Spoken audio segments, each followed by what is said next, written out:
Okay, great. No.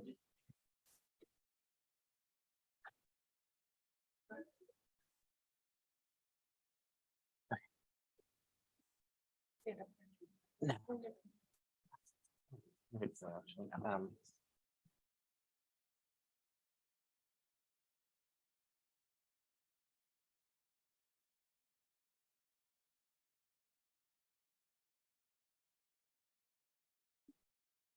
Well,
Oh, it's listening now? Okay, brilliant. And how do they control the clicks of their slides on their end? Which is, I will just have to do it yeah, for them. that Okay. one, that Okay. one we're not getting. Yeah.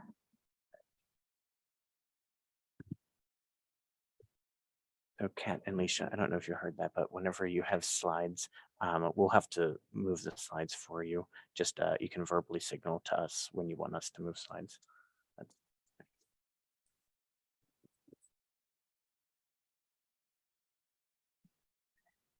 Take like one more minute. And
Okay, everybody, I'll get started. Thank you for bearing with us during a semi-chaotic weekend, but we're all at some all liberal arts colleges, at least many of us are, and we know chaos is a way of life.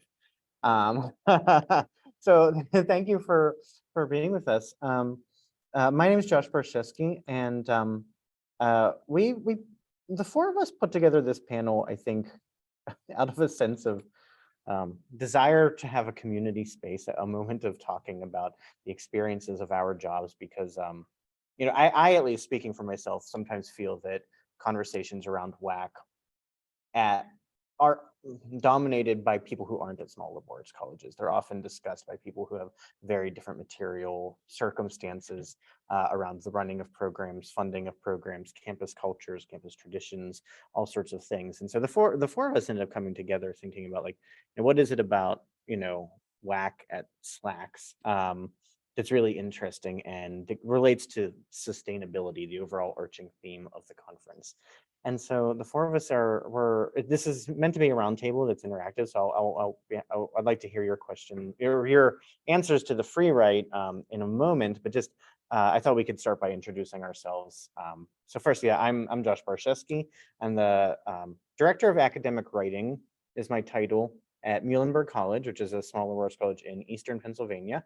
And it's what that means is it's WAC for first year seminars, Writing Center, and an attempt at a WID program all combined under one umbrella. And I am that umbrella. So that's my life at the moment. I'll give it over to my colleague.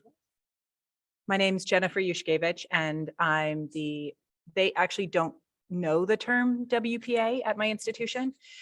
So I am considered a professional specialist, which is non-tenure track, whatever. So I direct our writing proficiency program, which is a first year interdisciplinary WAC program. And then I also direct our writing and tutoring center, which includes 50 tutors, a third of which are writing tutors. It was only writing tutors until just after COVID when everything caught fire and students were failing chemistry at a rapid rate. And I'm like, could you fix this? And then I also teach in English. I teach approximately 13 credit hours a year. Leisha, do you want to go next? Sure. Hello, everyone. Can you hear me? Good. Okay. Hi, my name is Leisha Daniel Story, she, her pronouns. My official title is Director of the Writing Center and Assistant Professor of Writing at Austin College, which is a small liberal arts college, not in Austin, Texas, sadly, but in North Texas, north of Dallas, basically on Oklahoma's doorstep. And so, yeah, my official title is Assistant Professor of Writing and Director of the Writing Center, but I'm also our WPA. So I coordinate our writing curriculum, which includes WAC-based introductory writing courses, as well as upper level advanced writing, which are a little bit more WID, writing in the disciplines based. And I direct the Writing Center. Of course. Kat? All right, can you guys hear me okay? Yep. Yay. Hi, everyone. I'm Kat O'Mara, she, her pronouns. I am at a SLAC outside of Green Bay, Wisconsin called St. Norbert College. I've been there for 3 years. I'm the director of writing across the curriculum and an assistant professor of English. So I am a little bit divorced from the writing center aspect. We do have a writing center, but I am more of like the faculty facing writing person. So I am the go-to person for faculty development, for working with our new FYS program, and basically having any sort of writing conversations with faculty in how to support student writers. So yeah, this is actually meant to be a roundtable. So we do have like our spiel that we'll give, but we also are hoping to hear from you all about your experiences. And because I think there's sometimes just telling stories and sharing experiences is sometimes the best way to learn about these things. So I am curious, did anyone write down what was the last fire you had to put out this past semester? And if you raise your hand, then I can come over and bring the mic. That way people online can hear you. Yeah, okay, great, yes.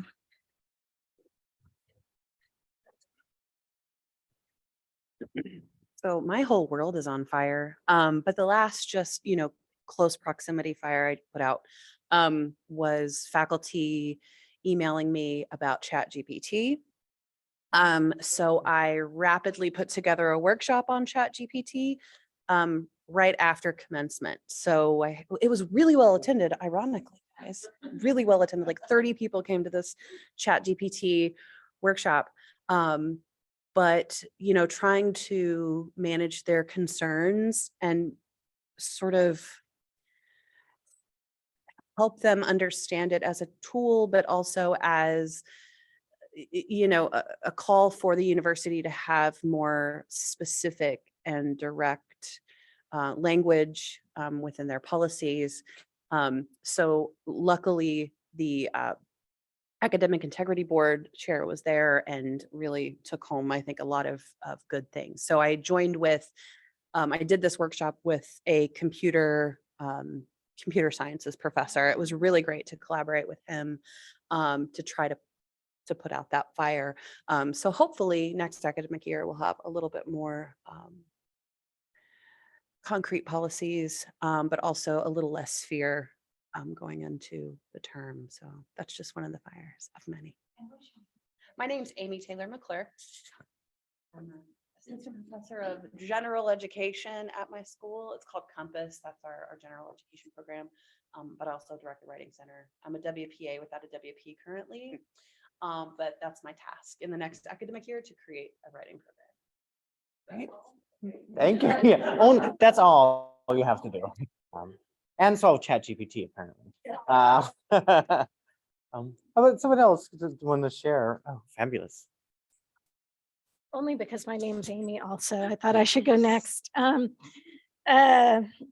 literally while I was waiting for this to start, I was answering an email from a parent of a 24-year-old transfer student wondering why her son needed to take a writing requirement at our school. So it's not a huge fire, but I mean, actually the email is right here.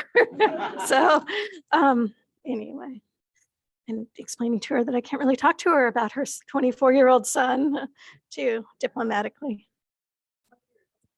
Oh, sorry, Amy Kwan, and I'm, excuse me, I'm at Ithaca College in our writing department, and I'm the director of our first year seminar program, but it also includes transfer students. We have sections for transfer students as well. Fabulous. Thank you. Yes.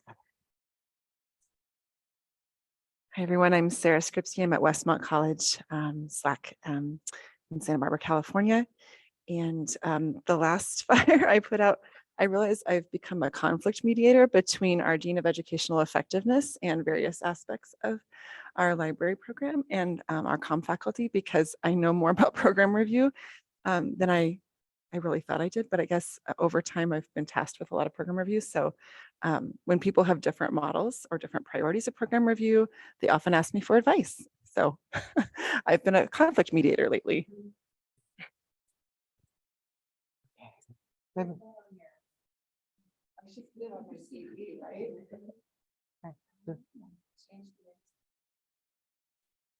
One more person, maybe? Fabulous.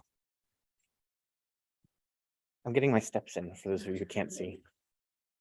My name is Farah Marklovitz. I'm at Augustana College in Rock Island, Illinois. And yeah, I usually have to explain where it is, and I'm just like shocked that people know where it is. So that's great. I am the assistant director of our writing center.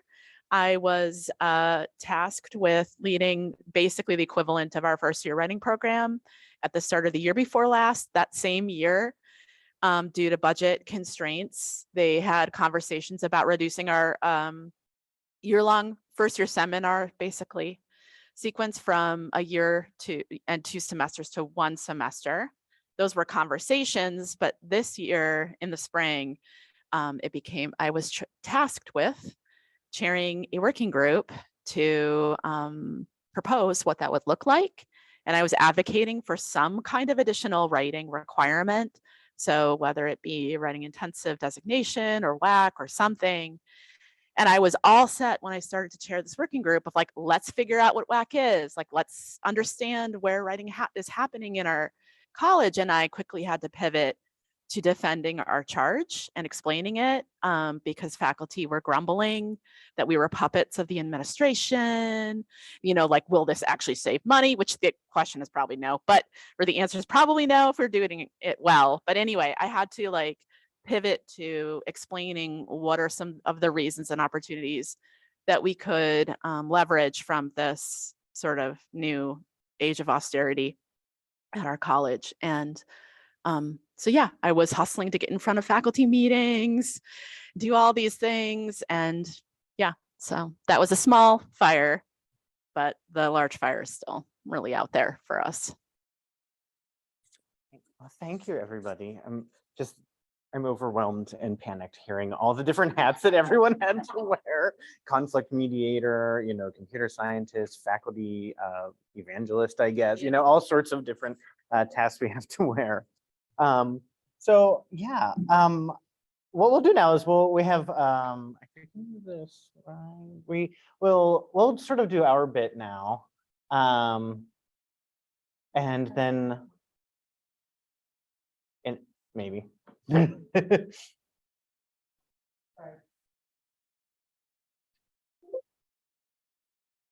There we go. Okay, so we'll actually do our bit now, and then we'll have some, conversations amongst each other as a panel, and then we'll open it back up for Q&A afterwards. But Alicia, why don't you get us started? And Alicia, when you want us to move a slide, just let us know, and we'll be able to do that on our end.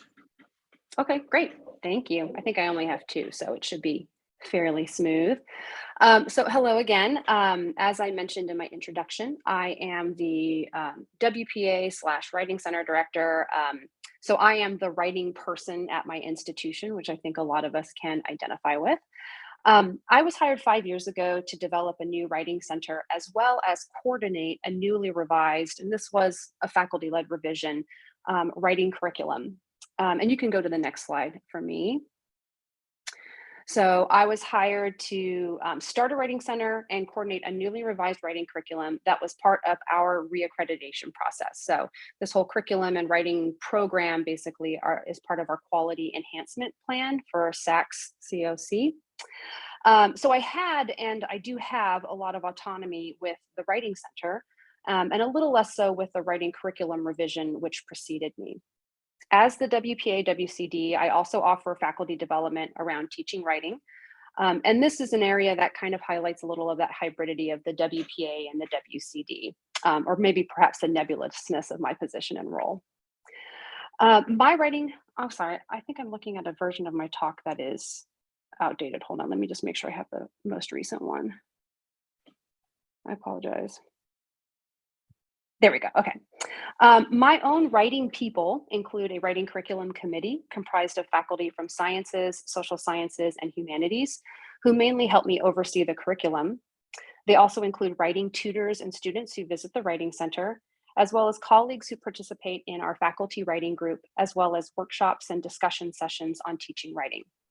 I do not have any dedicated administrative support, so I have no assistant director for either the writing center or the writing program, and I have no administrative assistant. So I submit all the requisitions, approve all the tutor hours, I do all the things.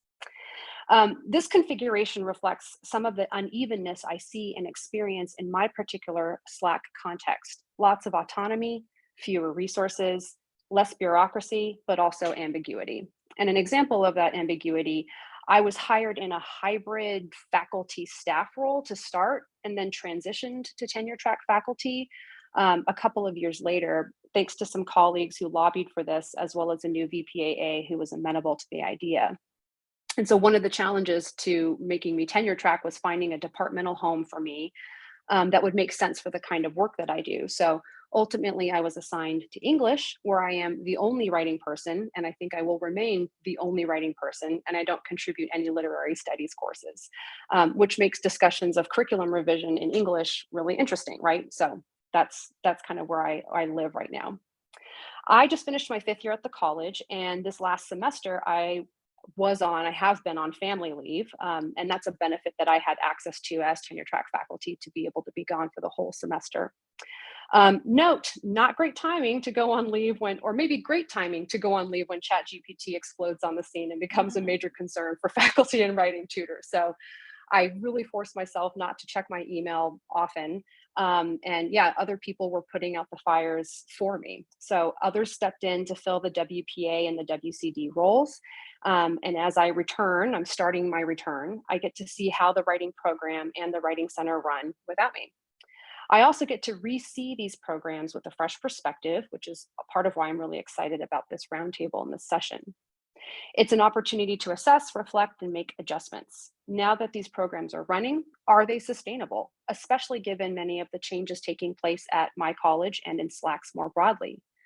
The writing program was created with the goal of offering explicit writing education for students, as well as to create or even bolster a culture of writing at the college.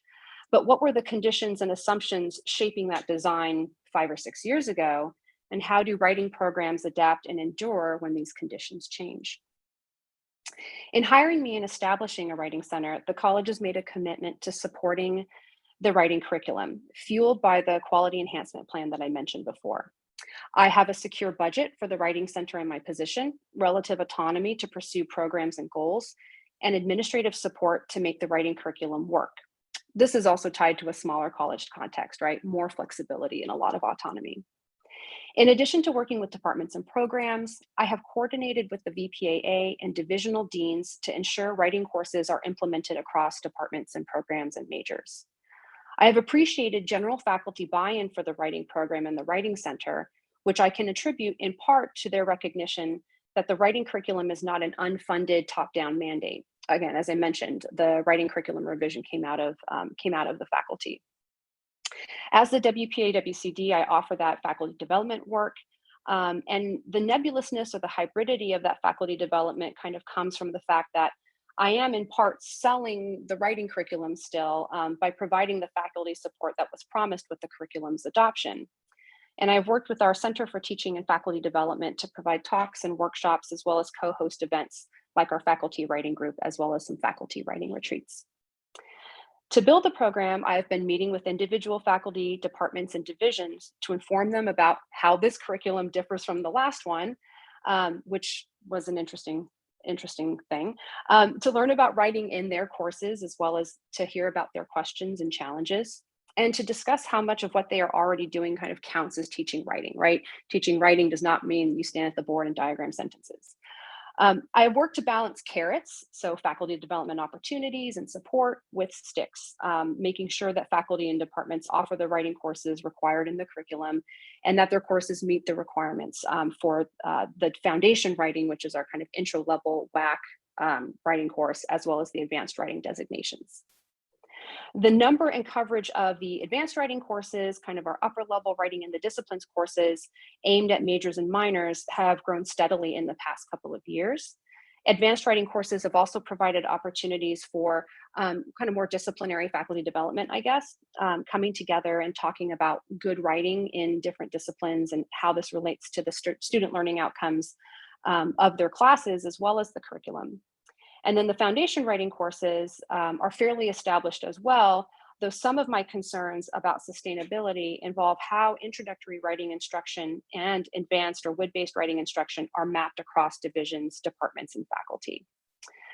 The writing curriculum and the writing center then are both up and running, and overall things are going pretty well.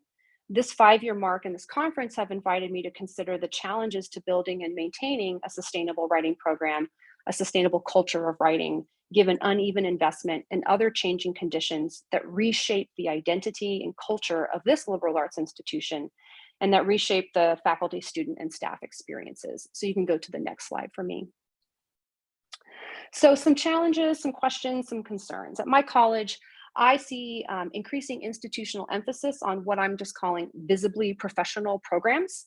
So business management, our pre-med program, and we're developing a master's physician assistant program. So lots of resources going in this direction. And in response to this particular set of conditions, as well as the broader, national conditions and cultural conditions, humanities faculty are working to find new ways to communicate career readiness and return on investment for humanities majors. They've developed a path, professionalism, and the humanities initiative that aims to make this more visible. And we were recently awarded a Mellon grant that funds humanities labs focused on professionalism as well as social justice issues. There are certainly opportunities for writing to play a role in helping students prepare for successful professional lives across different majors and fields of study. But there are also potential issues that emerge with an unevenness of faculty composition. For example, faculty lines in these visibly professional departments are replaced more frequently and with tenure track faculty than for other departments who have to hire visiting professors on shorter term contracts. So we have more turnover in some of the writing courses that are being offered. And then I'm also working with I'm not working with senior faculty who are resisting or delaying retirement, but who also insist on teaching writing their way and will not make changes to participate in the new curriculum. Or they participate, but writing instruction counts as playing a VHS recording of a Peter Elbow talk, is what I heard from a student in that class. I'm also, I didn't hear that comment. We were just expressing our shock. Yeah. Like if you've heard Peter Elbow talk, I mean, he's delightful, but hearing him talk live and then a VHS record, a very bad, anyway. So I am also concerned about the ways we support foundation writing, so our introductory writing courses, alongside those advanced writing courses. FWs have more specific requirements, including a course cap, which prevents certain courses in certain departments from being offered as FW. So for example, our introductory biology and chemistry courses that are part of that pre-med sequence will never be offered as a foundation writing course because they have to fill them at 30 students or so. There are still WAC opportunities here, don't get me wrong, but I am interested in the crucial academic literacy instruction that we've built into those FW courses that's provided for students who need this instruction and support, and where they're getting it, right? Where they're getting these foundation writing courses. A lot of this foundational, quote, instruction happens in the humanities and in our first-year seminar courses, which are taught by faculty across the disciplines. First-year seminar is often the only opportunity faculty in the sciences and the social sciences have to teach a foundation writing course. And they teach this once every 4 years, though I have had biology faculty who have retooled their writing assignments and intro-level courses with trickle-up effects for their advanced writing courses as well. So it varies. So I worry about how this unevenness will play out in our college economy if foundation writing courses become service courses that beleaguered departments rely on to make a case for additional faculty lines, and if these courses and the students they serve are viewed and devalued in terms of the demands that they place on faculty. So for example, we have different cohorts of faculty who take on the first-year seminar course, and recently a couple of cohorts ago, there was a faculty member who discouraged other first-year seminar faculty from offering this writing version of their course because he said it was too much work and it just wasn't sustainable, basically. So he was actively lobbying against our writing curriculum, like in this workshop. And he was a former dean too. I worry about foundation writing instruction being devalued when it is more important than ever. How can faculty development and outreach overcome structural changes that impact the composition of our faculty as well as faculty working conditions? I mentioned earlier that faculty development is one of those aspects of my work that lives in both the WPA and WCD realms. And talking with faculty about writing is one of my favorite parts of the job. But here I am also running into limitations. In addition to consulting with individual faculty as needed, I've offered regular events that allow faculty to have conversations with their colleagues across disciplines about teaching writing. These are moderately well attended. One person might attend a session, or there might be 6 or 7, and they tend to come from all divisions. The conversations are great when there are people in the room talking about writing pedagogy and teaching strategies, but I'm not sure it's the best use of resources, that is my time, and if there might be more effective ways of reaching faculty. I might spend 2.5 hours talking to 3 people across 2 sessions.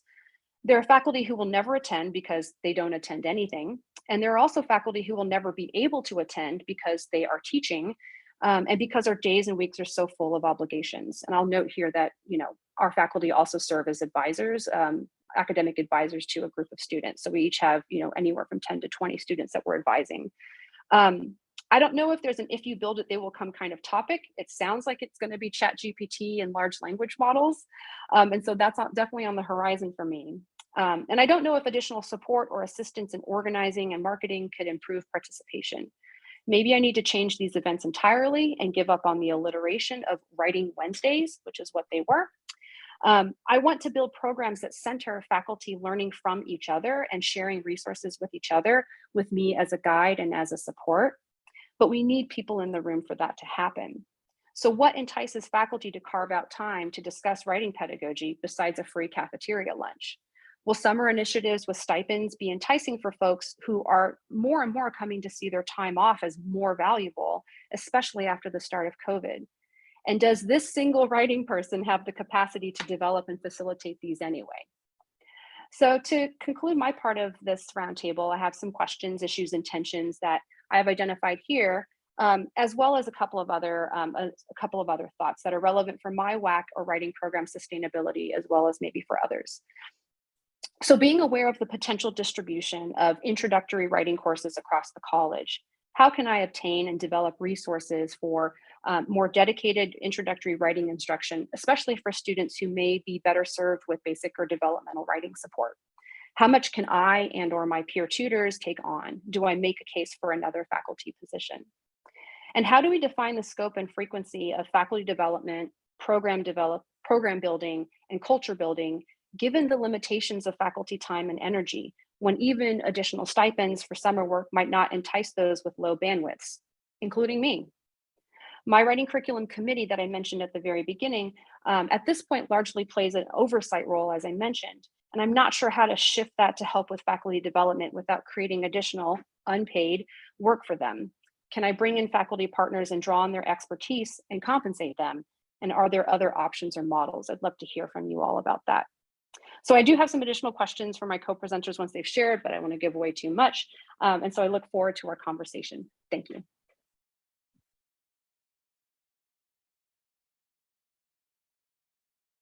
Great, thank you, Leisha. So yeah, my talk, hi everyone again. My talk is titled Emotional Sustainability and a Tale of Two Colleges. You know, in many ways, our panel proposed to think about structural sustainability. But as I was working on this, it became increasingly clear to me that like emotional sustainability in a small liberal arts college context is also structural sustainability, especially because there's often only one of us. So if if the WPA or the WAC coordinator is not emotionally available, then that is a structural problem for everything. And that's what I'm feeling right now. And I have had that feeling for two different colleges that I've worked at. And I'm going to sort of talk to you about my experiences at two different colleges. As a word of warning, I gave these colleges, no, that's not it. No, what is happening? Why does it keep going back and forth? Yes, okay. So I gave these colleges that I've worked at pseudonyms. Not that you can't figure out who they are, like you can just Google me and you'll find out where I work.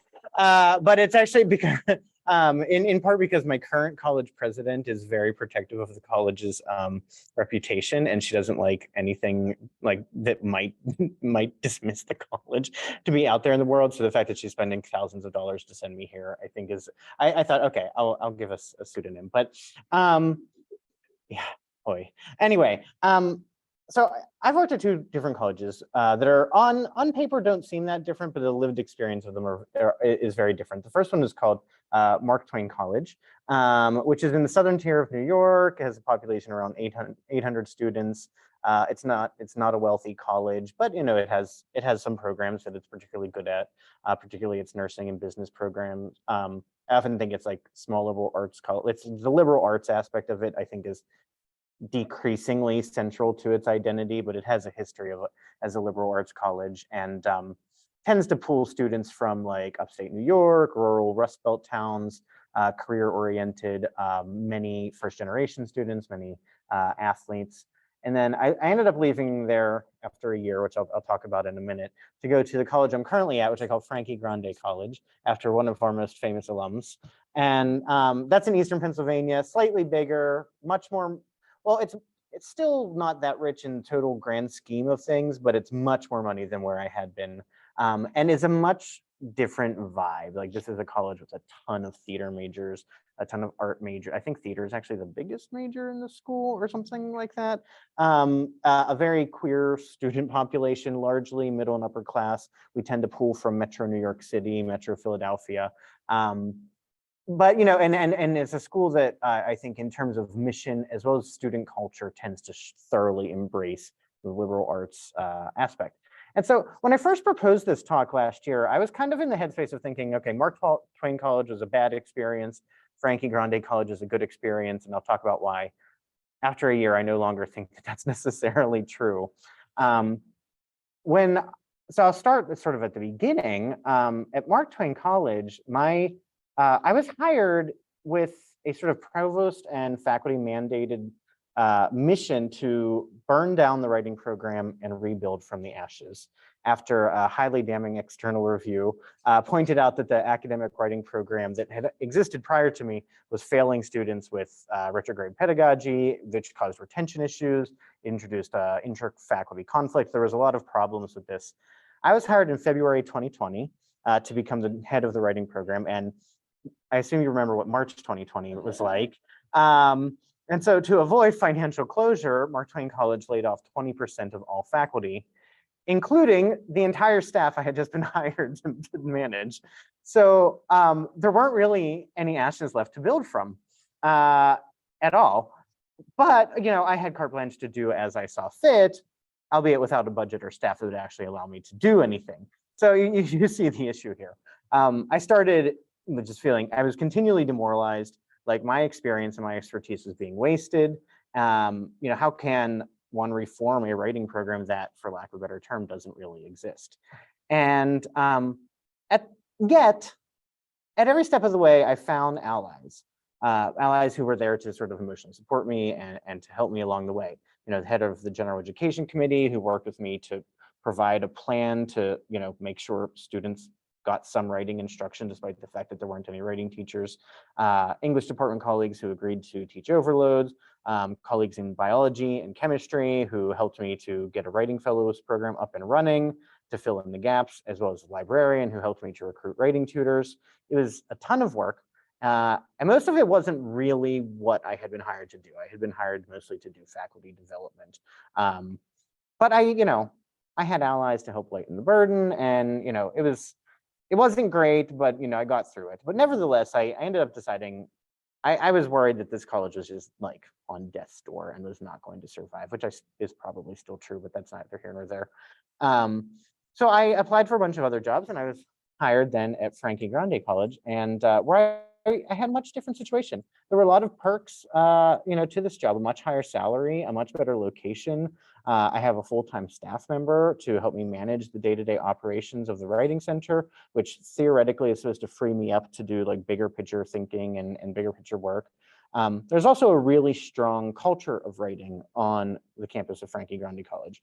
The writing program prior to me had been run by a very forceful duo for over 20 years who were these beloved professors that wrote a deeply weird and idiosyncratic textbook that the entire college like rallied behind. It's not my thing, but the college really rallied behind it in a very specific way. There was a community of teachers who really embraced this writing curriculum and embraced the structure that had been built. And there was a lot of faculty who saw themselves as really unified in terms of their vision of writing on campus. Even more than one faculty member has described themselves as part of the cult of my predecessors, and saying, "Oh, I drank the Kool-Aid," and I'm like, "Oh, a very different situation, right? Not burning down a program and rebuilding from the ashes, but like hired essentially to maintain a program that there's a lot of buy-in around already, and that a lot of folks on campus really think is excellent and don't really want to change." And that's where things start to get a bit dicey for me, because I think it's the mission of how colleges support the work of being a WPA or writing across the curriculum is that while I can say Mark Twain College was objectively a worse job in terms of resources, sustainability of the entire college, and the day-to-day characteristics of my job, there's actually some ways in which I was actually happier doing that labor than in my current position, where I have encountered far more of a wall when it comes up to actually doing anything new or making any changes, where there's a campus culture of writing that is in many ways very healthy, but is also so deeply enmeshed in a particular vision of what writing means and what writing can be, that I'm finding it near impossible to make many substantive changes. That's not to say that, what exists is bad. Far from it. It's actually, in many ways quite excellent. It's just not really my thing. I don't think it's particularly up to date with current research in the field. I think it's actually, as a curriculum and a way of doing things, it's stronger at teaching reading skills than writing skills, which a lot of my colleagues have a problem whenever I characterize things that way. So I need to find a new language to talk about that. During my first week on campus, whenever I was meeting members of my new department, one of the people on the hiring committee who actually does support me and is excited about me, she was introducing me to other members of my department, and a senior member of my department said, okay, but don't change anything because you don't need to fix what isn't broken. And this, this is someone who's going to be on my tenure review committee at some point. So this is a wall I'm facing. This attitude and inertia is an uphill battle I need to fight. And like 2 months later, I made this very small change in how we recruit tutors. And this led to me getting like actively bullied by a member of the history department who was just absolutely horrified that I had made a change. So there's a lot of things about it that it's like really emotionally devastating and it's not sustainable for me on an emotional level. And I'm, in some ways feeling very deeply demoralized, even though I can say like, there are aspects of the job that are clearly much better.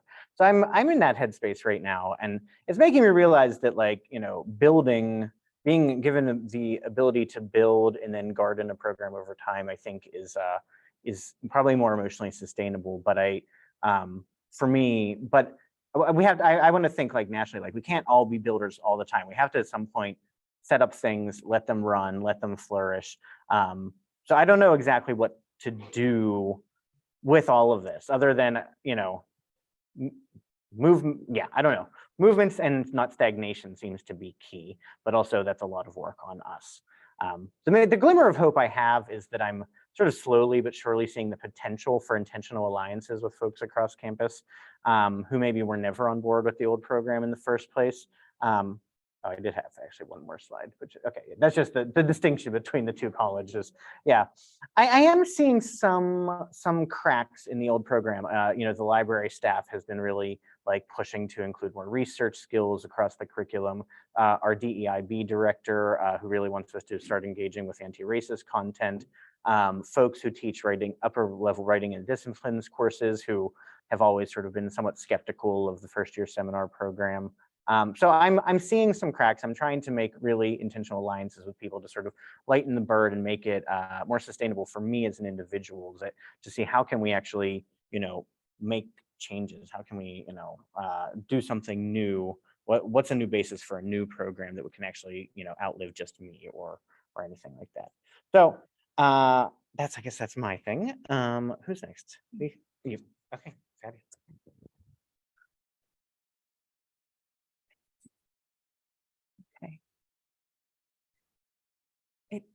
This thing has thoughts. Okay. Mine is basically just an overview about what I'm going to talk about. So as I said, my name is Jennifer. I don't actually think I said my institution. I'm at St. Mary's College in Northwestern Indiana. There are 2 St. Mary's in Indiana. I'm the one up by Notre Dame. So as the lone compositionist in my institution, how many of you are the lone compositionist at your institution?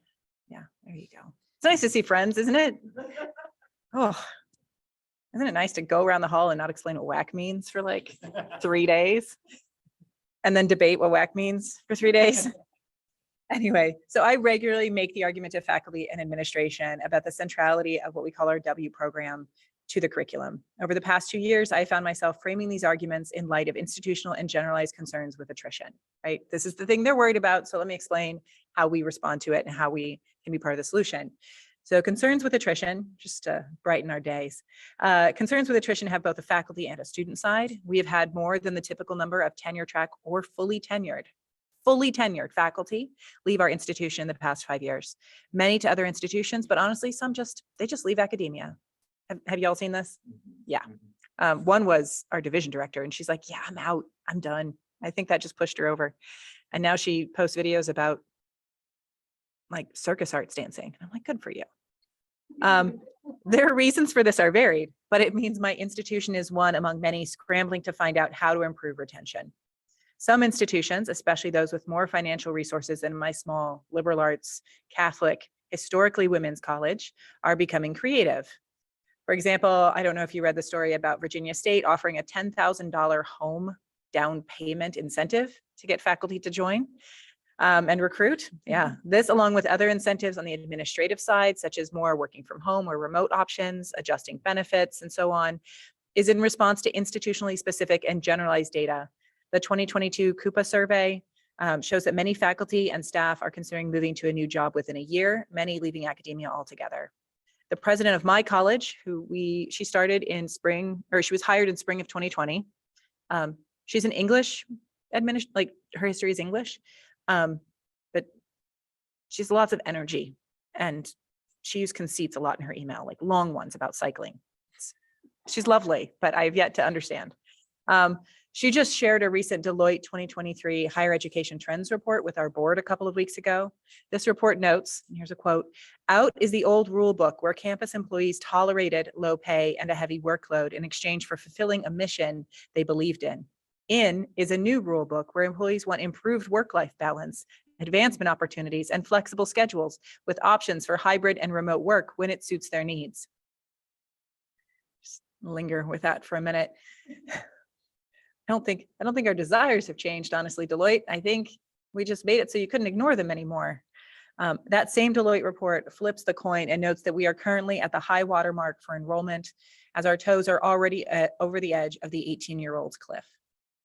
So where does WAC fit into this conversation? We aren't a solution to the whole problem, clearly, but we play a part, and that part must be seen as a factor working against attrition rather than contributing to it. This can be a tough sell, since WAC programs are often perceived as labor intensive. Farah pointed out that sometimes we're seen as puppets of the administration.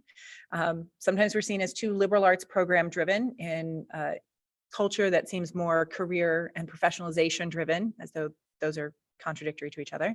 That's certainly the case at my institution, where our writing proficiency program will turn 50 this coming academic year, and I'm going to make a huge fuss about it. Huge fuss, because we're also doing gen ed reform, which I'm also on that committee, and so huge fuss. Our W program not only requires faculty to teach a content-based intro course, those who are in our program, but also to add additional credit worth of writing intensive assignments. So I teach in literature, I teach a lit class, it's intro to lit, it's a 3-credit content course plus a 4th credit, which is their writing intensive course. So essentially our students reach writing competency in 1 credit. Now, if they don't reach competency that first semester, they'll take another one, it's another gen ed, maybe they'll take it in history, they need it anyway, it has that other credit attached. We have noticed a slight increase over time of students needing 1, 2, and now we're seeing a cohort of students needing 3.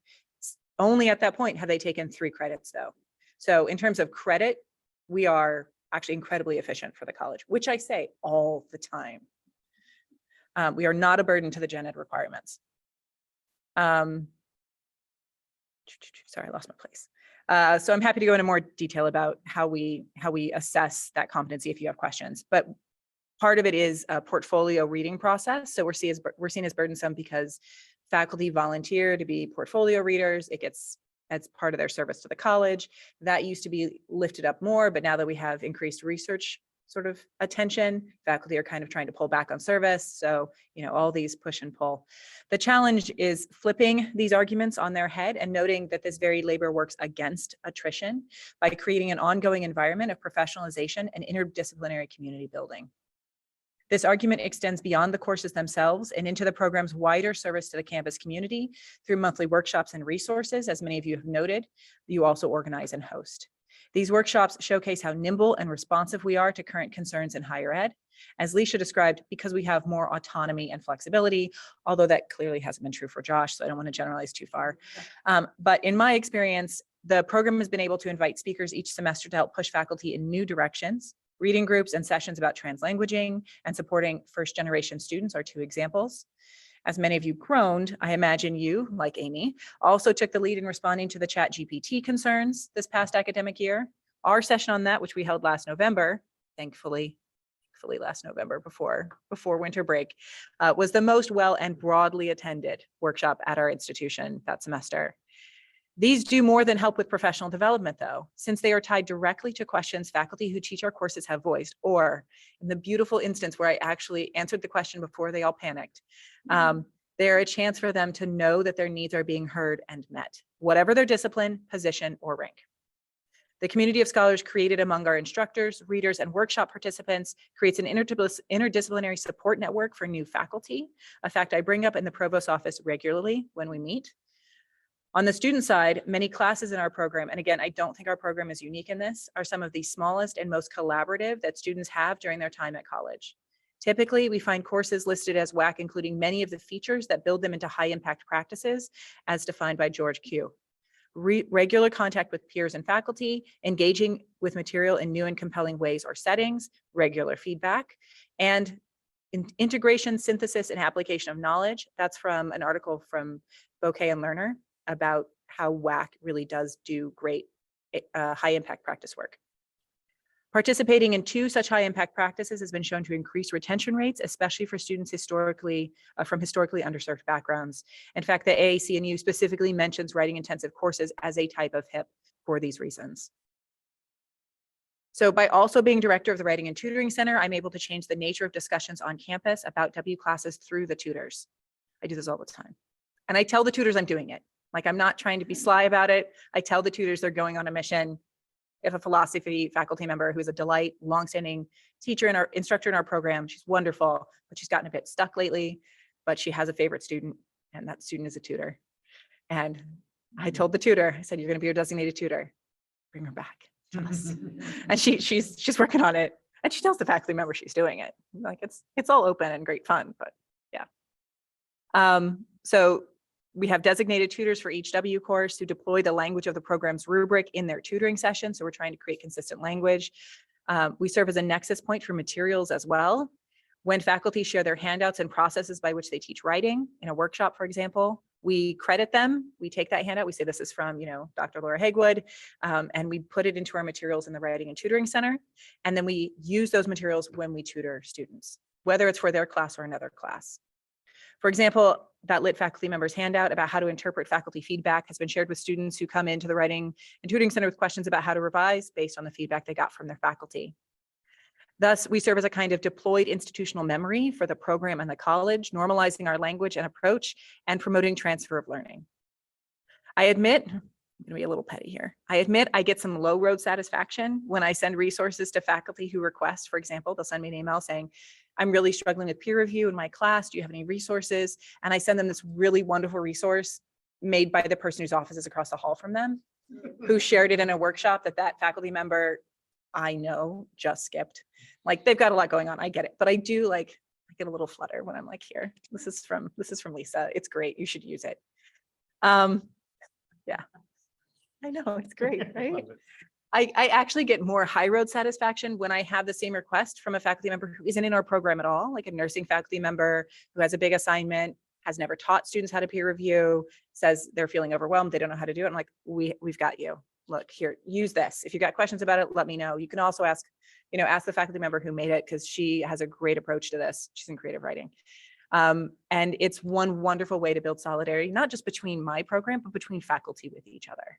And they really do start to respect and understand each other's individual pedagogical approaches. These informal conversations have developed goodwill for our program and our Writing and Tutoring Center that crosses borders in ways that are occasionally surprising for those who offer criticism to our program and suddenly realize they're in a conversation with someone they didn't realize was an ally, and to faculty who are new to our college.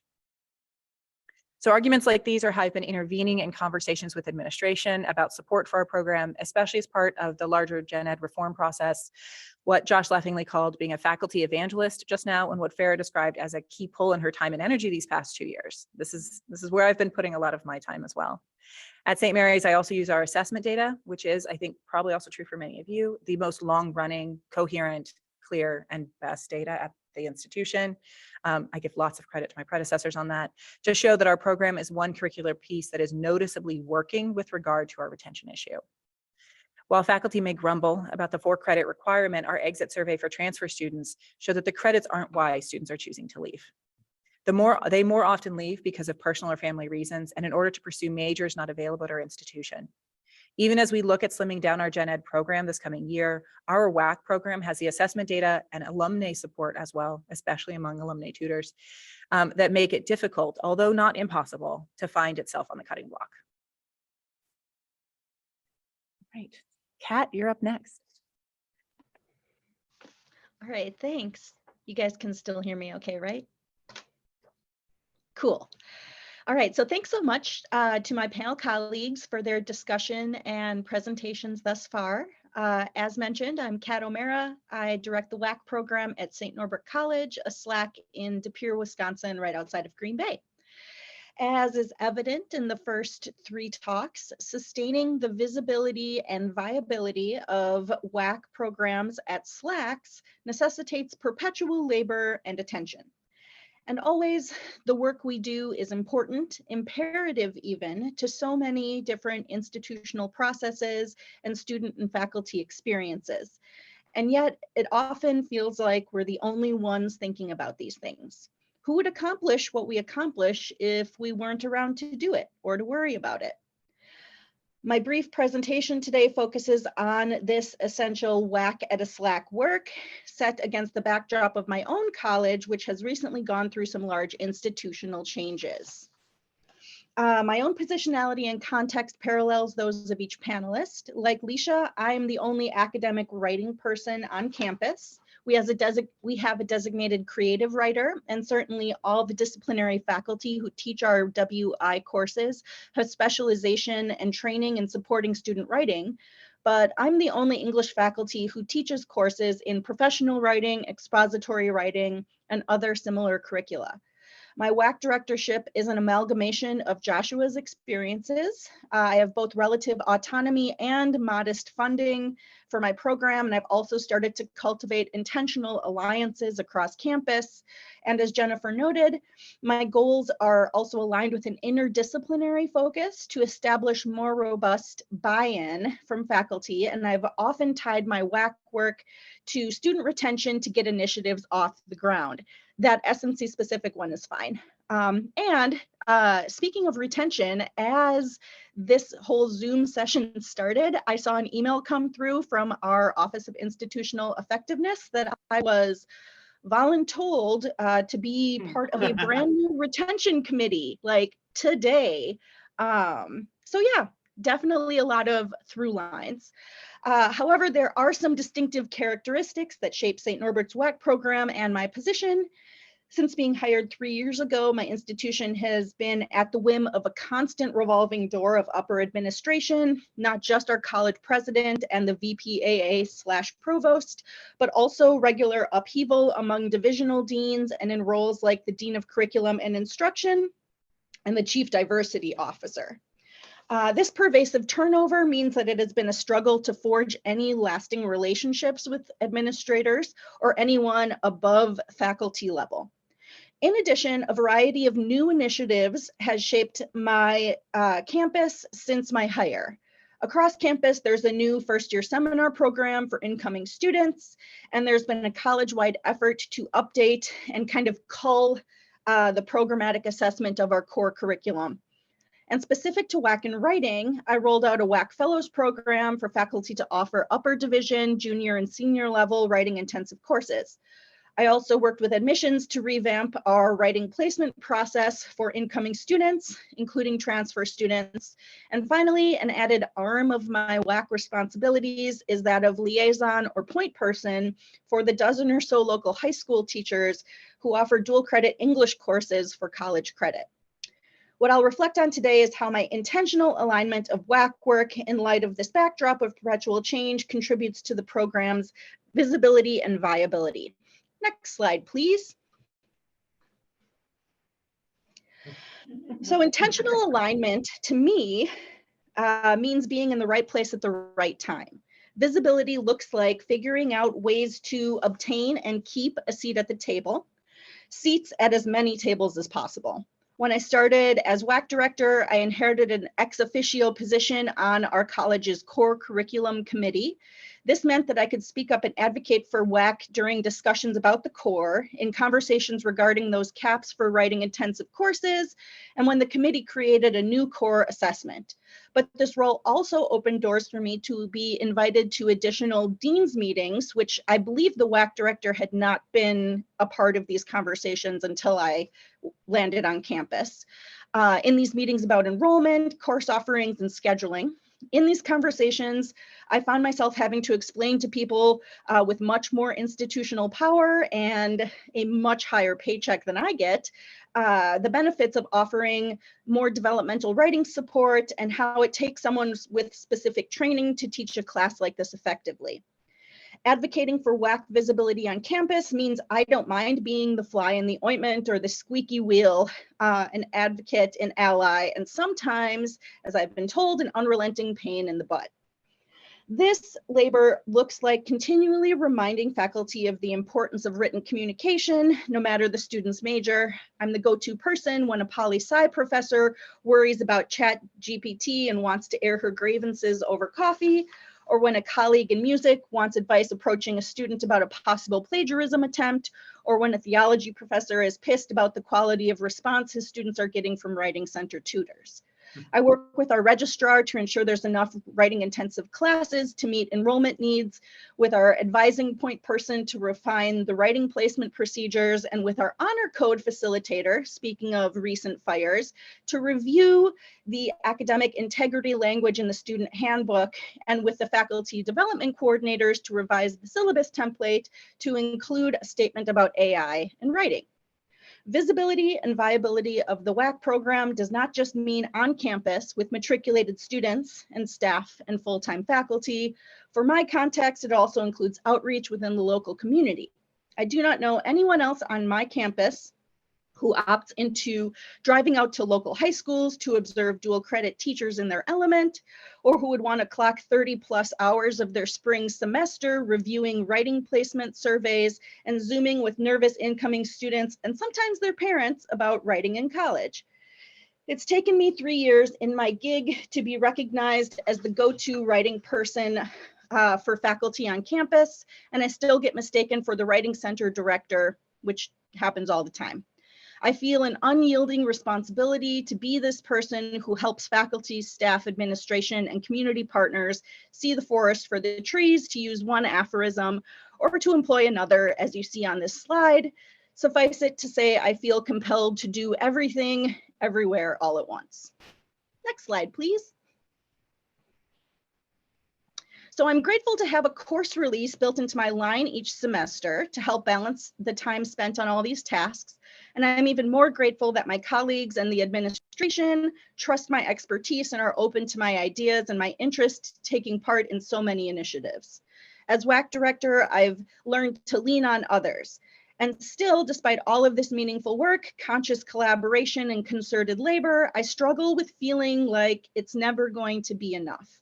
I'm only one person and my work is never done. Maybe y'all feel the same sometimes. Perhaps it's the hallmark of the WAC director or any WPA to feel like one is perpetually plate spinning. When I quantify and qualify my labor in the 8-page single-spaced narrative I will write for tenure and promotion this fall, I'm sure it's going to look like an impressive list. My challenge will be to reflect on all of these plates I've got spinning in the context of how this labor tells my story and how my story fits into my Slack story. I plan to articulate my narrative in a way that details everything that the WAC program contributes to, but that also properly advocates for even more resources and support, more accountability from administration, and even more visibility for the WAC program as we move forward. Is all of this labor sustainable? The short answer is yes, for now. If and when I'm awarded tenure and promotion, I'll keep telling myself that I'm going to take my foot off the gas and prioritize what I want to care about, to do fewer things more deliberately. But if I slow down, I'm honestly not confident that the plates will keep spinning without my near constant attention. And on that lighthearted note, I turn the mic back to the full panel for some discussion and audience participation. Thanks, guys.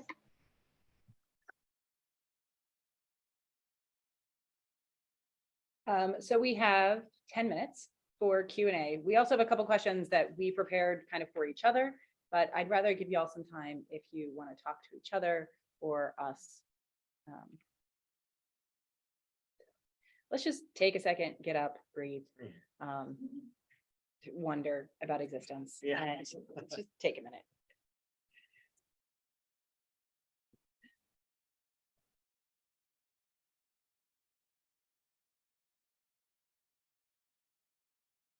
We're all just stretching right now. You can take my very bad Photoshop job off of the screen if you want. I love it though. I love it too. Yes. My husband's a graphic designer and he's like, do you want me to crop your head out? And I'm like, no, it's supposed to look bad and amateur. Yeah. You're welcome, everybody. That's what I feel. That image expresses what it is. Also, I feel like the electronics chose. I don't know if those of you who are online can tell, but we have been fighting with the clicker, the slide clicker, the entire time, and it is a mind of its own. It's like a recalcitrant faculty member, to be honest. Does anybody have any questions? Or stories they want to share, or I love you stories. know. Oh, here. We're gonna bring the microphone to you. That's Amy. Yeah, again, it's just really nice to feel some community, honestly. And I'm hoping that we can all get together again, maybe as on a Zoom meeting or something, and do something. I need a community because just hearing from everybody, I feel seen, you know, because I wear all of the hats and I'm the only person wearing all of the hats at my institution. And I feel a little bit like I'm at Mark Twain College. Yeah, but it's just really nice. And I hope that, that we all in this room can carry on together, you know, collaborate and share going forward, because I desperately need that. I don't know about the rest of you, but yeah, I just appreciate this sense of community today in this session. So thanks. So many good things, so little time to discuss. I wanted to follow up with you, is it Jennifer, right?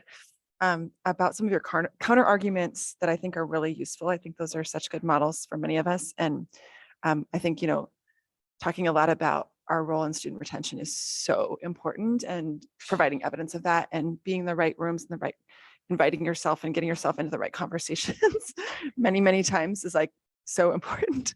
I also was really interested in what you had to say about how we help with faculty retention, because I hadn't really thought about that before. And I think you're so right. And I'm wondering if there's substantial evidence or even like provisional evidence that you have of that, because I would love to share that with some of our administrators, because we are really experiencing problems with attrition of faculty as well. What are they calling it? The great resignation. Yeah, that's what it is. Because everything has to be great. Nothing can be disastrous. I blame one person for ruining the word great for at least 2 generations. So I don't have data, right? Because the administration holds HR data like basically inside their chest. But what I have found is really helpful when I go and talk to our provost or assistant provost, who's my direct report, is the Writing and Tutoring Center began a faculty writing group, and it's asynchronous and synchronous online. It doesn't take a great deal of my time. And it was primarily because I started my position when I was ABD, and I needed to finish. And so that group really helped me. And what I often note when I talk to administration is there have been X number of faculty on this campus in this writing group voluntarily. And I will just make mention of, oh yeah, they were working on this in writing group and now they got a giant grant on it.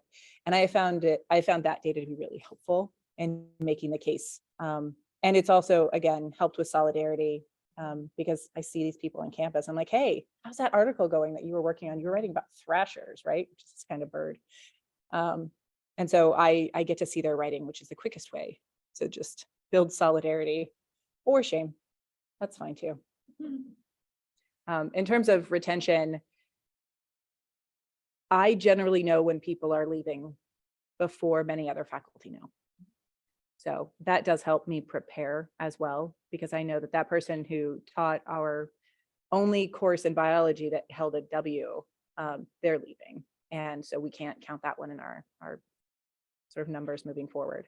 And then I'll create a list of, have this chart in my assessment that is the faculty who have taught, it's sort of the distribution of where our W courses have been in different disciplines over the past, say, 10 years, which I can just find by looking through our course catalog. And then I'll look at the faculty who taught them. And then I break it down into these faculty were non-tenure track adjuncts or long-term contract. These faculty have retired. These faculty have, for whatever reason, left the college. And so I do use that. That might be one way to do it. Pictures are really helpful. Yeah.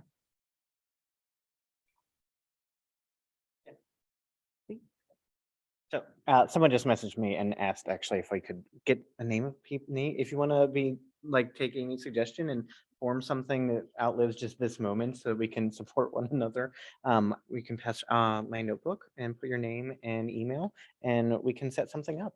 But that'd be lovely. Any other comments? We have a couple minutes left. Lauren.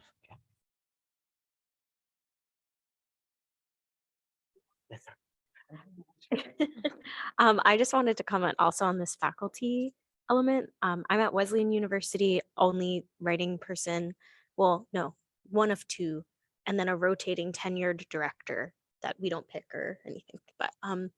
But something that I found really interesting about faculty retention that I never thought about, we have a lot more faculty interested in working with us for us supporting them as writers, but obviously no like infrastructure money or more of us to help do that. But part of the reason, or something I had thought of, well, my colleague had told me, because I'm not a tenure track person, so I hadn't really thought this far, but the associate to full promotion is also a place, maybe not just who's leaving, but who is getting stuck at associate.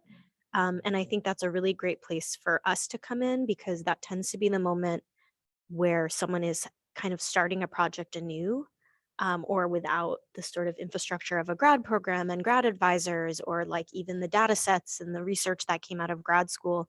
So that I think is another good way of talking to higher up admin about like why have us there. And that I just never thought about is like how many people are getting stuck at associate after that sort of balancing all the plates, and then some of them drop, and like how do we help people figure out which plates to pick up and start balancing again. So just adding.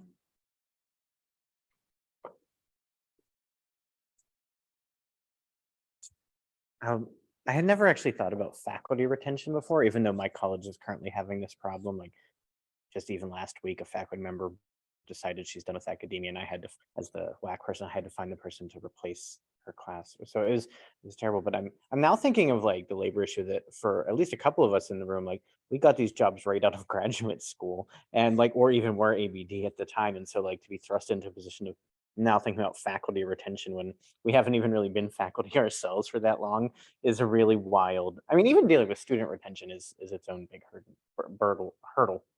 So anyway, it's a lot that's placed on us. Anyone have a final sort of thought or question? Do you feel better or worse? And yes, the question Jennifer asked was, do you feel better or worse now? Yeah. Yeah. Yeah. I know. Yeah. Kat, there's a lot of support for your image in the room. Yeah. Nice. Well, thanks everyone for attending.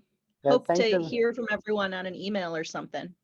Yeah, we'll set up an email chain and we'll be in touch. I don't know what we'll do, maybe a Zoom in a couple months or something like that, or something like that. Just to, it's always good to story and to share and just be in a space with people who we don't have to define our terms with.